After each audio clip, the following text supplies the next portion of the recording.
Hey, what's going on YouTube? We're back with another Borderlands video, and today's topic will be the history of Professor Nakayama, and he's best known for his obsession with Handsome Jack, for creating the digital version of Handsome Jack, and for dying by falling down the stairs. Now, Nakayama is featured in the pre-sequel, Sir Hammerlock's Big Game Hunt DLC in Borderlands 2, and Tales from the Borderlands after his death.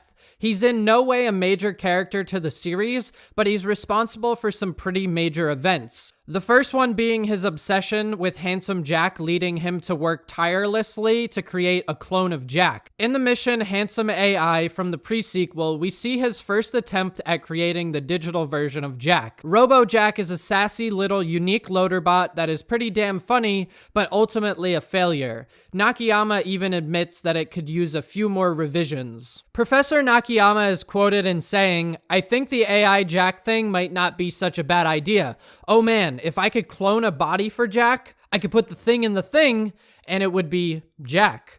God, I'm so smart." So as we know it, Nakayama was eventually successful in creating a fully functioning digital version of Handsome Jack, as seen in Tales from the Borderlands. The Jack AI was found by Reese in Shade's World of Curiosities when he took Nakayama's Hyperion ID chip off his dead body. The second major event would be the fact that Nakayama poisoned the CEO of the Atlas Corporation. This is mentioned by Nakayama during the Hammerlock DLC in Borderlands 2.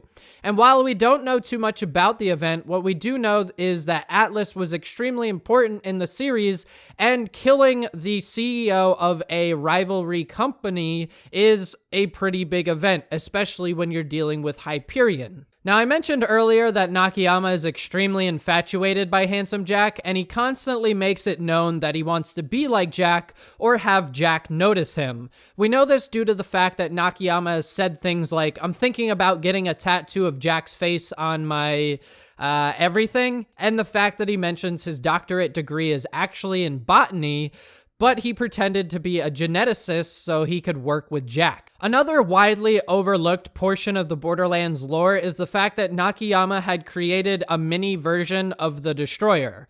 Apparently, Nakayama was shooting for a full-sized one-to-one clone of the creature, but screwed up his math and created the little guy that can be found in research and development. The mission to encounter the creature is called Lab 19, and the mini version of the Destroyer can drop the Moonlight Saga, which is a legendary doll Oz kit. Nakayama has a number of notable features on his body. You'll notice that he has a weapon that protrudes from his back that he has physically attached to himself permanently, and he also has quite a few iridium fragments lodged in his skin that are quite noticeable on his arms, on his neck, and it leads us to believe that he may be doing some sort of iridium experimentation on himself, or that there was an accident in one of his experiments. The Professor is the main villain in the Hammerlock DLC, but Hammerlock doesn't know who he is and isn't interested in fighting him at first. This changes when Nakayama is begging them to become enemies of each other.